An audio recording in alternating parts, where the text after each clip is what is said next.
Hi, my name is Carey Holzman, and I'm really excited to be working with the great folks here at Newegg TV to kick off a brand new video series, DIY Garage.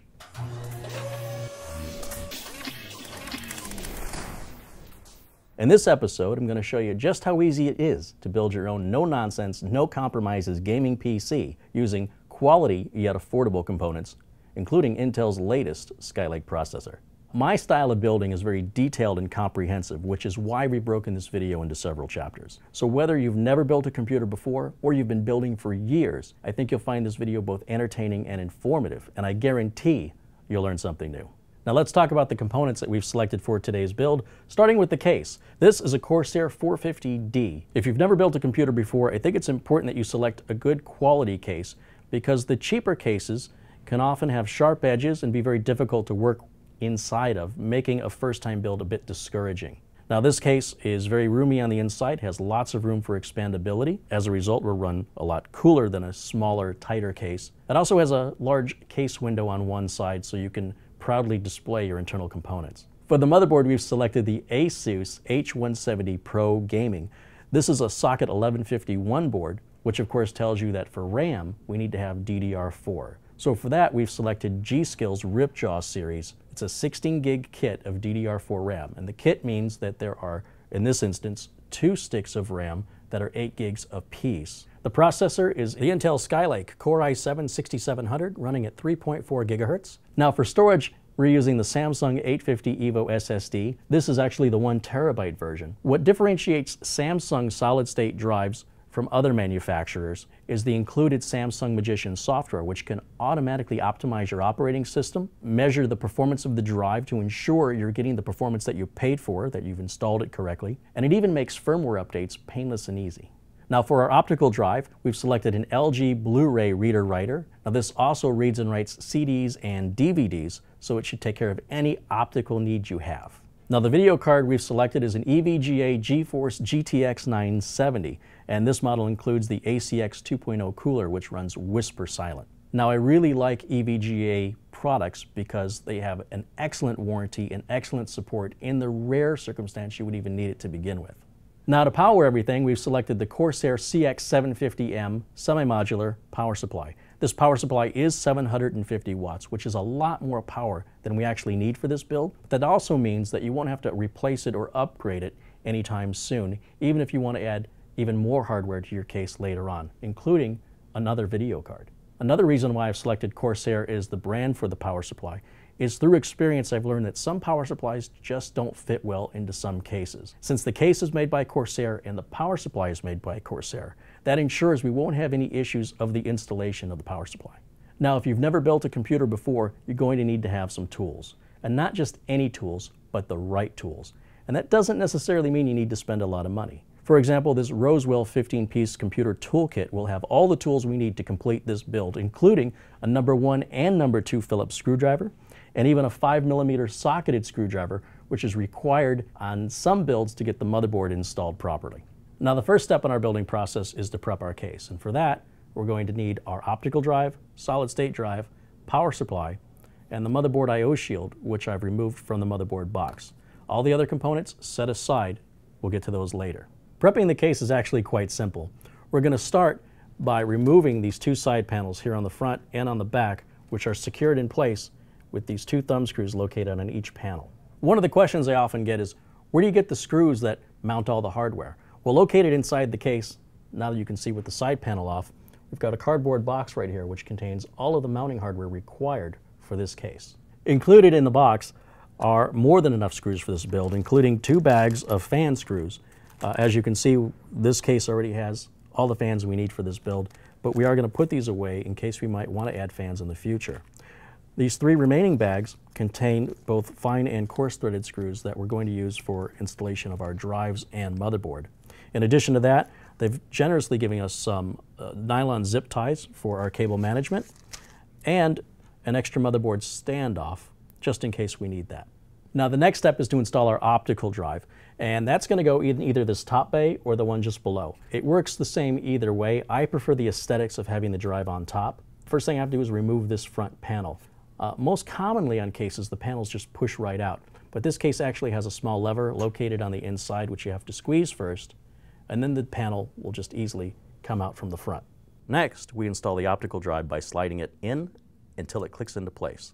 Now, if you thought that was easy, now we're going to install the solid state drive, which is even easier, especially with the Corsair 450D case that we have here. Because located on the back panel behind the motherboard or behind the motherboard tray, there are two 2.5-inch drive bays. And it doesn't matter which one you use, just consider your cabling. And you don't have to make a permanent decision because no matter which bay we select now, we can easily just remove the drive and move into the other bay later. Look how easily this drive installs. Our motherboard I/O shield installs just as easily. Here on the back of the case, in fact on the back of every case, you'll see this rectangular hole. Well, guess where this goes? It's not rocket science, right? There's actually just a friction fit, no tools are required. You want to put it in so that your keyboard hole is facing the top and your speaker holes are towards the bottom in most cases. Now to do that, we're just going to reach into the case, line up the I/O shield, and pop it right into position. Inside of the box with the power supply were included our modular cables, the power cable, and some more nylon zip ties and mounting screws. Now we can actually use the screws that came with the case, but these screws are actually a bit more secure, so I'm choosing to use these screws for installing our power supply.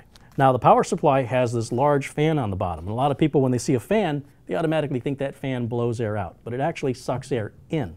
And it's just going to blow in here, and it's going to come out here. That doesn't even go into the case. It's strictly for cooling the power supply. And the case here on the bottom, you'll see has holes on the bottom. And so that fan is going to mount down towards this bottom. And if you have really high carpeting, what you're going to end up with is a real expensive vacuum cleaner. So do keep that in mind, that one of the things I like about this Corsair 450D case is the clearance we've got. So that's less likely to be a problem. But if necessary, don't be afraid to put your computer on books or blocks of wood in order to get that clearance. It doesn't have to be a lot, but it's got to be enough that it can draw that cool air in from outside and keep your power supply running nice and cool. Simply insert the power supply until it's underneath the lip and flush against the back of the motherboard tray, and then push it back until it's flush with the back of the case. Now we can use the included screws to secure the power supply into position.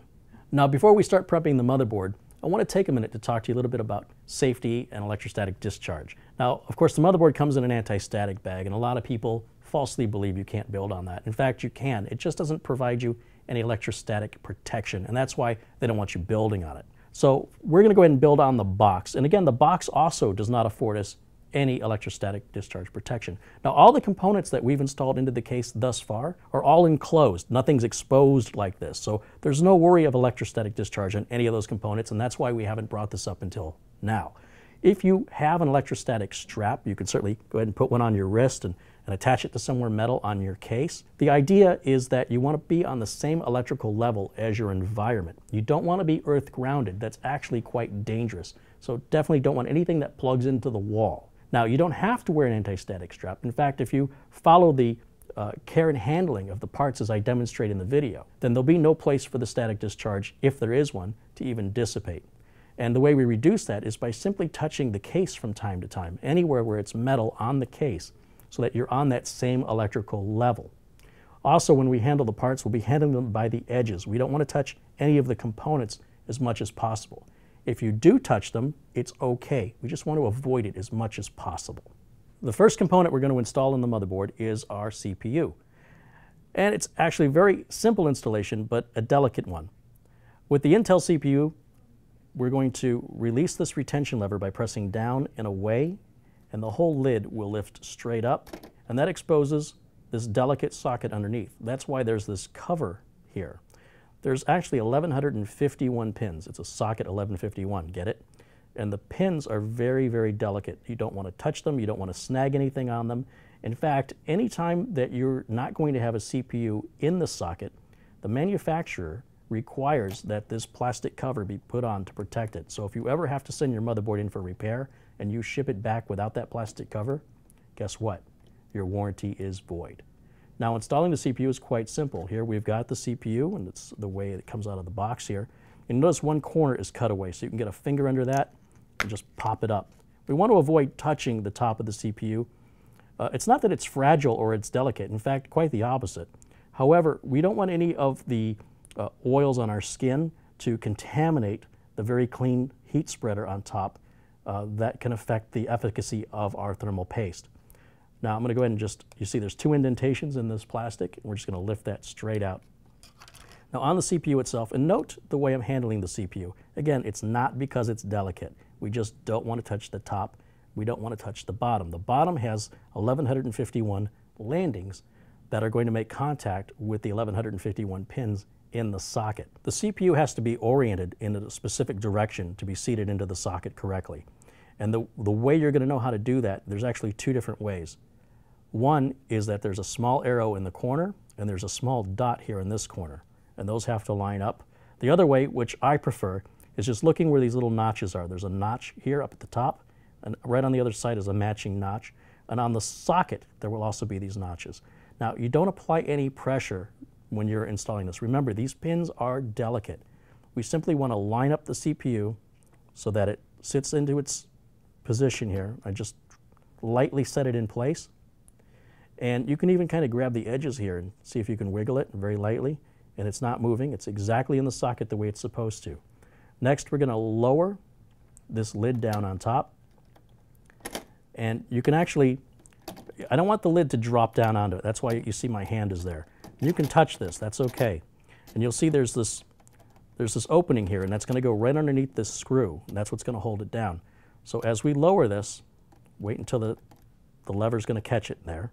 We're going to set it down gently, and then we're going to slide the retention lever forward. You'll see that plastic cover automatically popped off, and then right underneath the locking mechanism.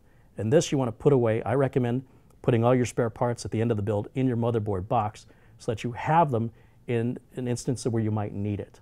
Don't throw it away. Next, we're going to install the CPU heatsink and fan. And here you can see we're using the OEM heatsink and fan, which is going to be more than adequate for this build since we're not doing any overclocking. In fact, I recommend it since we're not doing any overclocking. You'll see there's a plastic cover on the bottom, and that's there because thermal compound has already been pre-applied by the manufacturer. They're covering it up to keep it from getting any contamination from dust or even finger oils. So now is the time that we can remove this plastic cover. Now the CPU heatsink here can be installed in any direction. It will work equally as well. However, I like my cabling to look as clean as possible.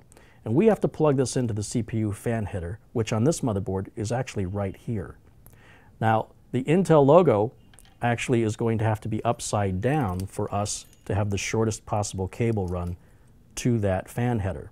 You can actually install it with the writing right side up. However, you're then going to have to route your cable around the fan, and it's possible through movement of the case in the future that the cable can get caught up in your fan, and the fan's more important than the looks. So I'm going to go ahead and put it in this direction so that our cable, once again, is going to flow in the most efficient manner. And you'll see there are 4 holes, and on the CPU heatsink, there's these 4 towers. We're going to go ahead and just line those up, these towers with the holes. And to install, all you have to do is use your thumbs, like this guy. Push down, one corner, do an opposite corner. Next corner, opposite corner.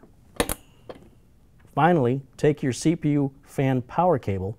You'll see it's got a groove on one side, and that's to ensure that it only goes on in one direction. And here we have 2 CPU fan headers. One on the board actually says CPU fan and CPU optional. It's also detailed in the motherboard manual, and that's going to go on and press straight down just like that. To install our RAM, we're actually going to install just 2 RAM modules. RAM is very easily and safely held by anywhere on the heat shield if your RAM has a heat shield, or by its edges. Do not touch the gold fingers. That's where, if you have any electrostatic buildup in you, could discharge and damage the RAM, and the RAM is sensitive to that. Now you'll see this is what's called keyed, meaning that there's a little hole right there, a little slot. And each of these memory module slots here have a little groove. That groove has to line up with that slot, so these will only go in one way. Everything should fit nice and easy. Don't force anything. Now, check your motherboard manual. With this board, because we're only using 2 RAM modules, you'll see we have 2 sockets that are black, 2 sockets that are gray. According to the motherboard manual that came with this board, they want us to use the gray sockets first.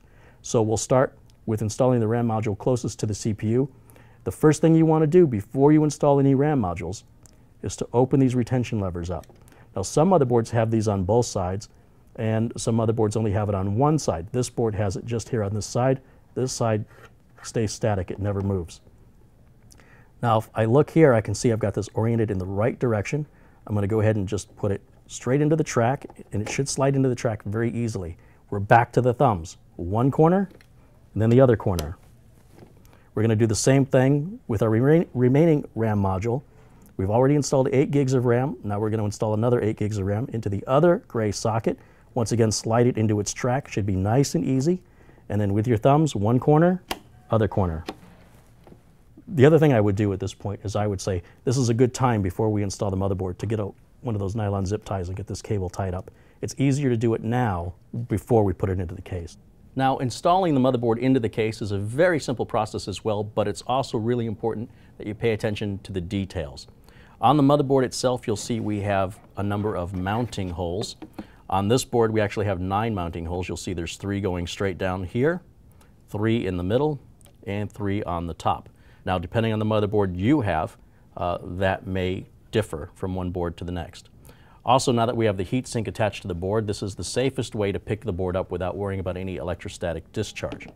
Now, knowing that we have 9 holes on the board, we want to make sure we have 9 motherboard standoffs inside of our case. This particular case already has our standoffs in the right position. However, not every case you buy may have the standoffs installed at all or have them in the right position. And this is where that 5mm socket tool that I mentioned earlier can come in handy if you need to remove or install or move any of the included standoffs. Now again, with the Corsair 450D, these standoffs were already pre-installed. There are 9 of them, and they're in the right position for this motherboard. Now, as you can see, I've got the case laid down onto its side, which is going to make the motherboard installation much, much easier. Now again, we want to count how many standoffs we have. We have 9 standoffs here inside the case. We've got 9 holes on the motherboard. I'm going to do what's called a dry fit, or at least that's what I call it. And we're just going to go ahead and set the board in and make sure that we can see all of these standoffs through the mounting holes. And I physically count them out. 1, 2, 3, 4, 5, 6, 7, 8, 9. That verifies that there's no hidden standoffs behind the motherboard that could short out and damage the board if they go unnoticed when we power the system on. Now that I've verified that all the standoffs are in the correct place, we can now secure the motherboard into position with the included screws. Now this is where it's really going to help you to have a magnetized screwdriver. And I realize there's still a lot of people out there who think you shouldn't have magnets anywhere near a computer. And that used to be true. Back when we used to use floppy disks and zip drives, for example, that was all magnetic-based media, and if you got magnets too close to them, you'd erase those disks. But since we don't use that kind of media anymore, it's completely safe and in fact recommended to use magnetized screwdrivers. Now, you might be saying, hey, that computer toolkit, those screwdrivers aren't magnetized. But we can make them magnetized. For just a couple of bucks, Newegg sells a screwdriver magnetizer demagnetizer. We'll have a link to this in the video notes below the video. And the way it works is quite simple. Just take your regular screwdriver and slide it through the center a few times, and now we can safely have the screw on the end of the screwdriver and be able to turn it upside down without worrying about dropping the screw onto the motherboard, potentially scratching one of the traces on the board. Just makes the installation process so much easier. Now we're reaching the part of the build that most people find the most intimidating, and that's the wiring. But the wiring is actually quite simple when you just take it one wire at a time. And we're going to start by removing the wire tie here that's holding on our front port umbilicals, and that's the power switch, reset switch, hard drive LED, power LED, and the USB 3.0 front port header. We'll address them later, but right now they're going to be in our way, so we're going to go ahead and remove that wire tie from the back. Any wire ties inside of the case we want to remove because those wire ties have wire in them. And if that should break loose while your computer's on, it could short something out and cause some damage. So for right now, let's go ahead and remove that wire tie from the front port umbilicals, and let's pull those out and get those out of the way. Next, on the power supply, we're going to do the same thing, remove the wire tie and the silica packet that's included, and let's free those 2 power cables up on our power supply. And the large motherboard connector is the 24-pin connector, and we're going to feed that in through the bottom wiring grommet closest to the power supply to hide those wires as much as possible. In fact, we're going to go ahead and grab both cables and pull those straight through the back.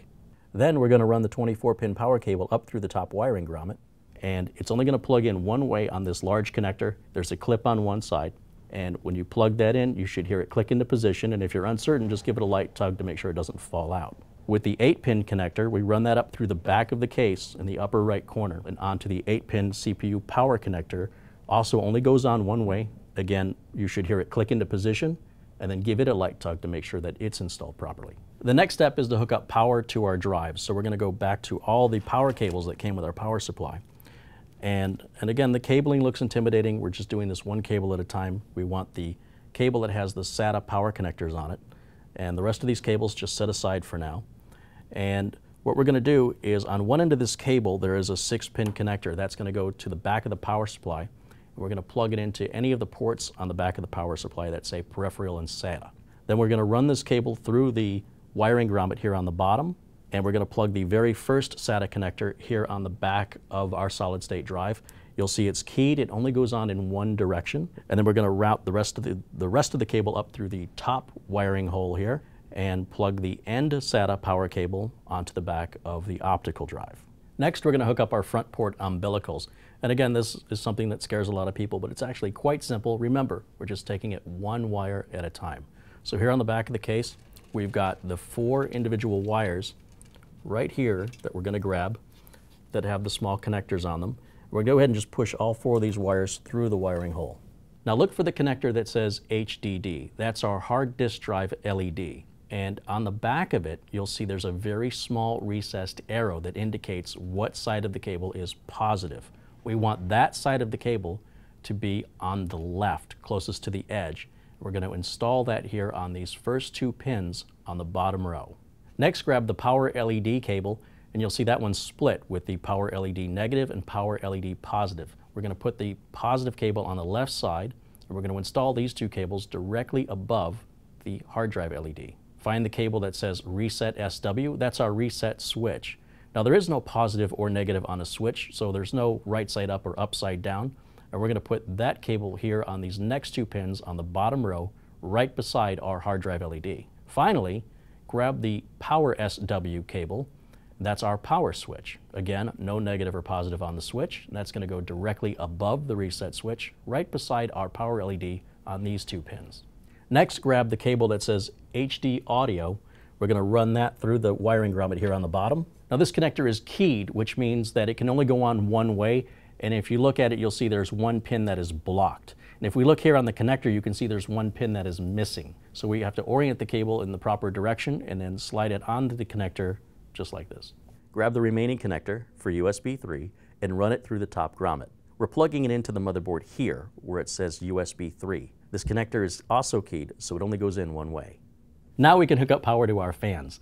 Now there are 3 fan headers on this motherboard and there are 3 fans on this case. It doesn't matter which fan header we use for which fan, but we do want to keep our cabling as clean as possible, so we want to use the fan header closest to each fan. Next, we need to grab the SATA data cables from the motherboard box. Each package contains 1 pair. The cables are slightly different. One cable is straight on both sides and one cable has a 90-degree bend in it. So let's set the 90-degree cable down for a moment. And the first cable we're going to hook up is going to go to our solid-state drive, and we start by hooking up one end of this cable here into SATA port number 1 on the motherboard. We're going to run this cable through the wiring grommet and plug the other end of it here into the SATA connector on the back of the solid-state hard drive. The cable is keyed. It can only go in one direction. Finally, plug the last data cable here into SATA port number 2 and put it through the wiring grommet here out through the back. Then up through the top port and plug the 90-degree bend here into the back of our optical drive. Now here's where things get exciting. Now is the time we're going to do our very first power on self-test. Before we go any further with our build, we want to make sure everything we've done so far has been done correctly. Now to do this self-test, all we want plugged into the computer is a monitor and power. We don't need a keyboard, mouse, USB drives, or network. Leave all that unplugged for now. Once you've got the power cable plugged in, hit the switch on the power supply, make sure it's in the on position. Then we can reach up front, making sure your monitor is also turned on and ready, hit our power button. Now it's really important that you're patient because it can take up to a minute before you see anything happen on your screen. Now if it's more than a minute that goes by and you don't see any activity on your screen, you've done something wrong. Ideally, we should see a message come up on the screen that will say either that there's no bootable device or it'll go right into the BIOS. As you can see, the BIOS has come up, which tells us that we've done everything correctly so far. Now this would be a good time to make sure you have the latest BIOS version installed. Once you've identified your current BIOS version on the main BIOS screen, on another computer, visit the motherboard product page on the manufacturer's website. Locate the support link, which should lead you to driver and BIOS updates, and compare the latest BIOS version number with the one you have now. If a newer version is available, download it and then extract it to an empty flash drive. You only need the latest version. Then insert the flash drive into your new build, go back into the BIOS, and on this ASUS board, press F7 and select Tools. Then select ASUS Easy Flash 3 Utility and press Enter. Choose Update BIOS by USB, select your USB drive from the list, and then select the BIOS update file. It is critical that the BIOS update is not interrupted, or it may render your motherboard useless, requiring you to return it to the manufacturer for repair. To finish the BIOS update, you have to select the same BIOS file again to continue updating the BIOS. Please do not shut down or restart the computer during BIOS updating. Now, since our test fire was successful and we've updated our BIOS, now we can install our video card. Now to do that, we want to make sure we don't have any power to the system, so make sure you unplug your power cable and even flip the switch on the back of the power supply to the off position just for extra safety. Here we've got the EVGA GeForce 970 video card, and to install it, you actually have to flip it. Many people think is upside down. It's actually right side up, and it's going to go into the topmost PCI Express slot, and we'll make sure that that retention lever is in the open position, and line the card up, but don't install it, just line it up so we can determine which of these PCIe backplates to remove. And in this case, it looks like we're removing the second and third backplate. So we're going to take our screwdriver and remove these two backplates, but hold on to those screws because we're going to use them here in just a second. Now insert the card into its slot, and you should hear it click into position when it's fully seated.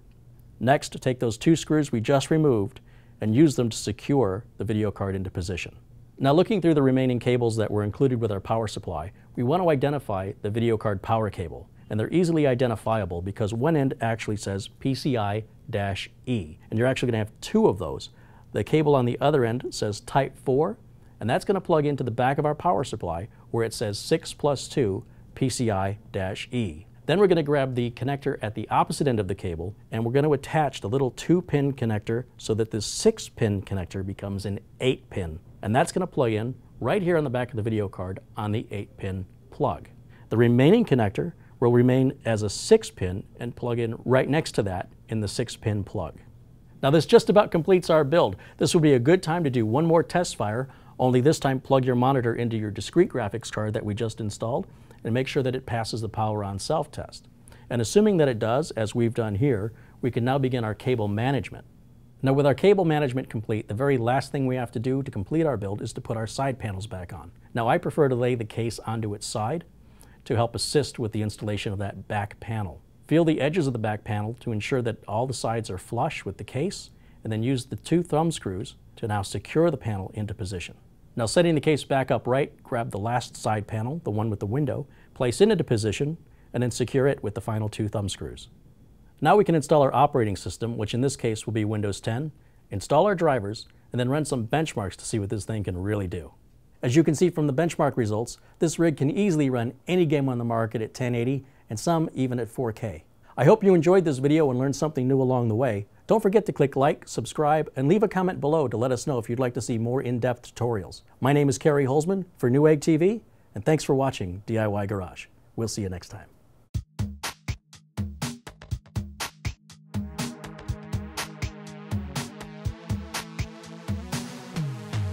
Introducing the all-new Samsung 950 Pro SSD. Based on Samsung's VNAND technology within a remarkably compact M.2 2280 form factor and PCIe 3.0x4 interface. Harnessing the NVMe architecture using both the PCIe bus and NAND flash memory, the 950 offers higher performance and lower latency, boasting speeds of up to 4 times faster than traditional SSDs. This is all about performance, and this SSD delivers on all the hype.